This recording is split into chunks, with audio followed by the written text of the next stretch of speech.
Ps4.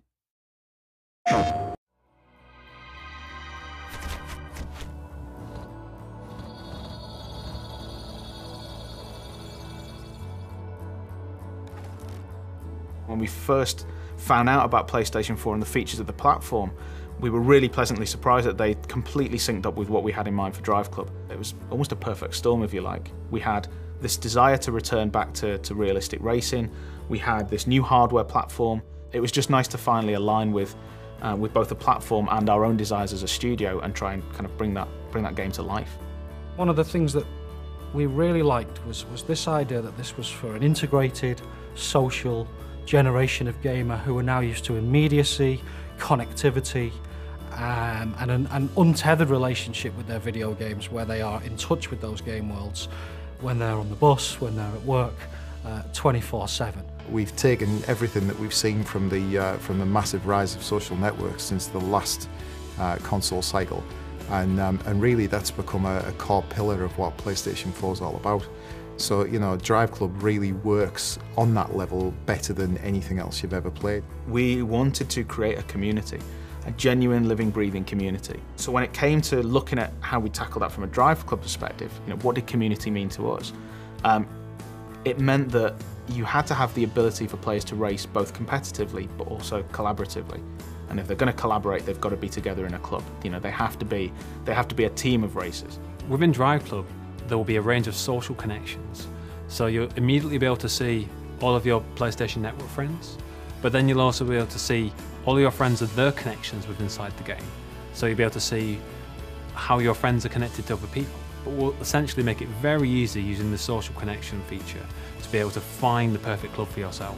What we want to achieve with Driveclub is basically a game which transcends the standard racing experience. We want to make it so that it's motivated and driven by the community itself. So it's very much a case of players getting involved, creating their own events, and actually building a community around the tools that we offer them.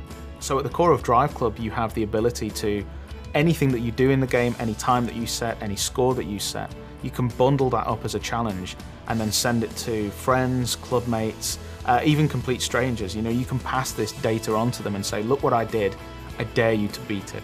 Challenges are not just to send and forget. Basically, you're put into a leaderboard with those people, and so for the set duration of the time of the challenge, you can compete to sort of better yourself. In addition, once the challenge has been sent out, if people like that challenge, they can start competing in it or even forward it on to their friends, and so there's an opportunity for those challenges to go viral. One of the key ways the PlayStation 4 really enhances the multiplayer experience in Driveclub is the fact that every single section of every one of our tracks, our real-world kind of breathtaking, beautiful vistas, has data that can be turned into challenges for the best times, the best drift settings, the best 0 to 60 records on every straight, on every bend, on every turn, every piece of camber, every surface type has data that can be turned into challenges which can then be sent to others. That's only achievable on this console with this brilliant new emphasis on connected gameplay. Driveclub isn't a professional racing series. This isn't Formula 1 or IndyCar or anything like that. This is just a bunch of people that love cars, that love racing, that want to compete together, collaborate together, that just want to turn up to a location and just put their tyres on the asphalt, you know? We want to make sure that, you know, irrespective of your level of skill, whether you're a hardcore racer or just casual racer, that you can pick up and play. But it has those layers of depth inside there, so if you are a skilled player, you can shave off those tenths of a seconds per lap. But if you are a casual player, you can pick it up and play and still post a good lap time. We want people to be able to pick up the car and go, this is fun, I can tell the difference between that car and get around this corner, look at me drift, isn't it brilliant? You know, we've just expanded the model to the point where it's easy access, but difficult to master. It's very much a case of everything that we do in this game is going to make the player feel cool. We want to actually make people understand the fact that this isn't a hardcore racer. It's not a simulation in any way, shape or form. It's about having fun in cars on very fast roads.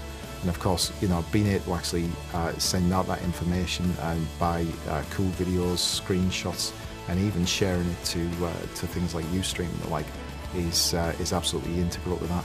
You know, we want people to be viewing the information that we're sending out from every single player, so that they understand that this is a broad community and absolutely the best racing experience that they're going to have on the next generation console.